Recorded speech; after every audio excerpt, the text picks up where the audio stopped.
We in the Nintendo community are used to seeing some really weird leaps of logic, really ridiculous claims coming from people who pretend to like this stuff. Yeah, right? Like whether it's pretending that New Super Mario Bros doesn't have any new content or that the Legend of Zelda Tears of the Kingdom is just a rehash of Breath of the Wild. These guys will go to any lengths imaginable to try and pretend as if Nintendo is not what it used to be. And now that we have a new F-Zero game in 2023, we are seeing a shift in the narrative, right? Much like how when Star Fox Zero came out, that basically killed all and any online enthusiasm for a new Star Fox game. Now that we have a new F-Zero game, the people who have been advocating for a new F-Zero release have moved on to the next dormant Nintendo franchise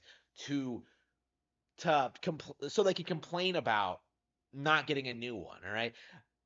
That's the pattern we see here is that like no matter what the franchise is what what the current status of it is like the narrative is always that Nintendo is doing everything in its power to prevent you from getting a new game in that franchise. And right now, the new target for this mindset is Wario Land. With WarioWare Move It coming out and being, a game that released this month, there has been a really interesting narrative push among the Pretendo community that WarioWare somehow is getting in the way of Wario Land getting produced, right? Because both of these games have Wario in them, so clearly they have some kind of overlap. Even though Wario Land is completely different from Wario, where they have completely different development studios, they're completely different genres of games.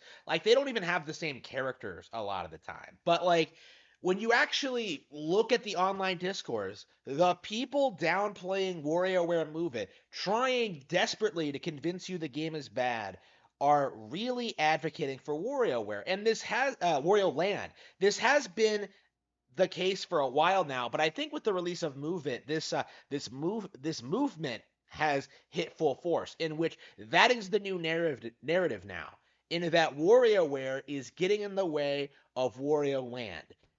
It's such a ridiculous claim. Like these guys have no idea what they're talking about. They don't understand how this stuff gets produced. Like WarioWare is a really distinct, interesting franchise, right? Wario Land is just like a 2D collectathon platformer thing, right? I love Wario Land. Like, a lot of those games are some of my favorite games ever, right? Shake It, 4, 3, like, love those games, right? But there's no denying that WarioWare is this completely unique, distinct thing, separate from Wario Land. How exactly would WarioWare being canceled help Wario Land, right? If WarioWare was canceled tomorrow, if Nintendo announced they would never produce another one because of disappointing sales, like you just know that the same people complaining about Wario Land being dormant now would immediately flip and complain about WarioWare.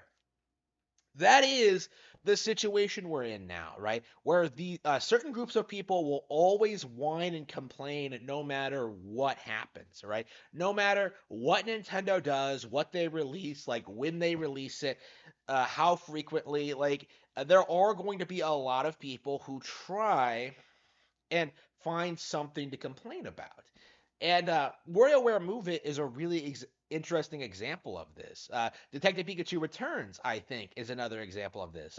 With that game, a lot of people were trying to say that that was an indication of like the Pokemon Company's decline, when in reality it was just a side game that they produced, in between mega Pokemon hits, right? Like, there's nothing weird about Detective Pikachu. There was nothing weird about the Pokemon DLC, but there were a lot of people trying to convince you that there was, right? There are a lot of people trying to convince you that all of these Nintendo games are bombs. Fire Emblem Engage, Xenoblade Chronicles 3, Bayonetta 3, like the list goes on and on and on. Right? Like all of those games keep getting slammed for allegedly being failures or flops or whatever. And in reality, they're all doing perfectly well for what they are, right? WarioWare is no exception. people are trying to paint this narrative as if it had like really poor launch day sales when the numbers that we've gotten are basically indicative of the physical sales. And as digital sales get more and more prominent, I myself bought the game digitally. I think we are going to see some weird gaps when it comes to physical versus digital media. I think a lot of these Switch owners are buying games digital only these days. I myself am one of them. So I have to wonder if a lot of these games are actually doing quite a bit better than are being reported by retailers and by these industry analysts, because there is no way to accurately measure how well these games are selling unless Nintendo directly tells us, right? Tears of the Kingdom. Like, it's crazy, right? With Tears of the Kingdom right now, people are seriously trying to argue that 20 million units sold in like 6 months is bad. Like that's legit the narrative right now is that Tears of the Kingdom flopped because it only sold as much as Elden Ring. It's in less time. It's embarrassing to me. Like it just doesn't make any sense. And like completely ignoring all the other games that came out that did well, right? Like the excuses keep piling it up, right? Like we keep seeing these people say that Switch sales are going down. They're not. We're seeing them pretend that Switch games aren't selling. They are. And we're seeing them pretend as if like games like WarioWare and Detective Pikachu Returns aren't doing well, when in reality they are. So essentially, what we're seeing is just a another example of rampant Pretendoism. Pretend like acting as if Nintendo is on the verge of making some critical mistake with their iconic, beloved franchises, but in reality, they're doing better than ever. I guarantee you that the vast majority of people who own a Switch right now have not played Wario Land 3, right? It's a game that's kind of buried in the Game Boy the Nintendo Switch Online expansion service, right? Like if you don't